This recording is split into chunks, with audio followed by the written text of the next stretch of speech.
Dear students, আজকে আমরা ভারতীয় নীতিবিদ্যায় কর্ম বলতে কী বোঝায় সেই বিষয় সম্পর্কে জানব।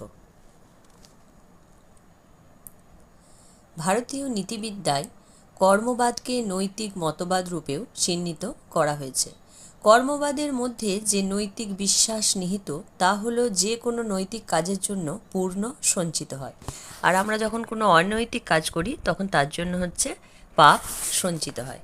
এই পৃথিবী একটি নৈতিক নিয়ম, মোরাল অর্ডার মেনে চলে।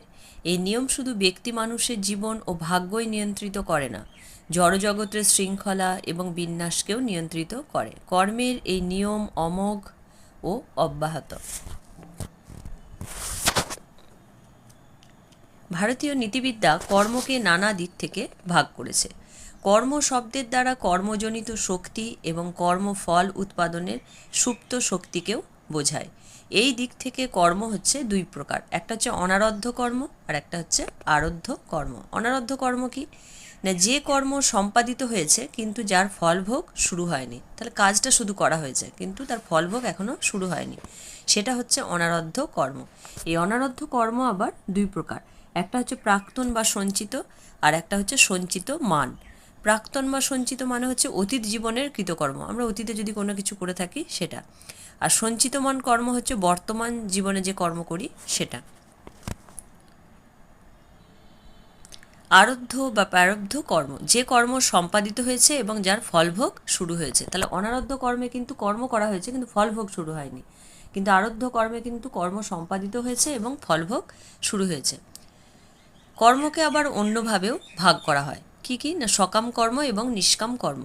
যে কর্ম কোনো ফল বা উদ্দেশ্য লাভের জন্য করা হয় তাই হচ্ছে সকাম কর্ম। যেমন আমরা পড়াশোনা করি ভালো রেজাল্টের জন্য, তাহলে কোনো ফলের আশা করে যখন আমরা যে কর্মটা করি সেটা হচ্ছে সকাম কর্ম।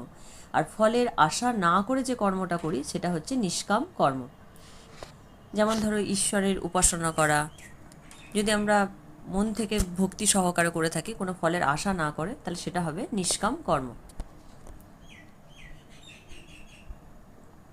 অন্য দিক থেকেও কর্মকে তিন ভাগে ভাগ করা হয়েছে: নিত্যকর্ম, নৈমিত্তিক কর্ম এবং কাম্য কর্ম।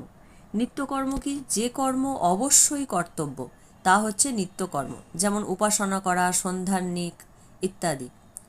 নৈমিত্তিক কর্ম, যে কর্ম বিশেষ নিমিত্তবশত করা হয়, যেমন সূর্যগ্রহণে গঙ্গা স্নান প্রভৃতি কর্ম। কাম্যকর্ম কি, কামনাপূর্বক যে কর্ম সম্পাদিত হয় তাই হচ্ছে কাম্যকর্ম। এই কাম্যকর্ম সম্পাদন না করলেও কোনো দোষ হয় না। যেমন বিবাহ। সমালোচনা।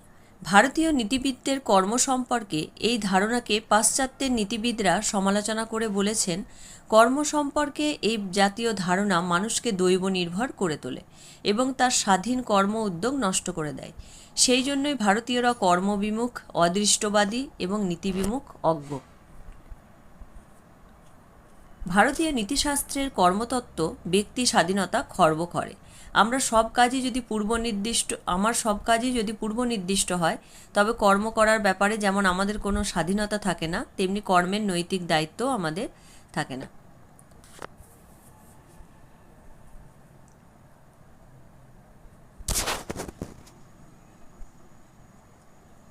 কেননা নৈতিকতার পূর্ব শর্তই হলো ব্যক্তি স্বাধীনতা।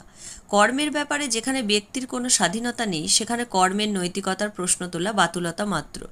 এই অভিযোগের উত্তরে বলা যায়, নীতিশাস্ত্রে নৈতিক স্বাধীনতা বলতে সাধারণত আত্মনিয়ন্ত্রণ বোঝায়। কর্মতত্ত্ব এই আত্মনিয়ন্ত্রণ স্বীকার করে। যদি আমার কর্মের দ্বারা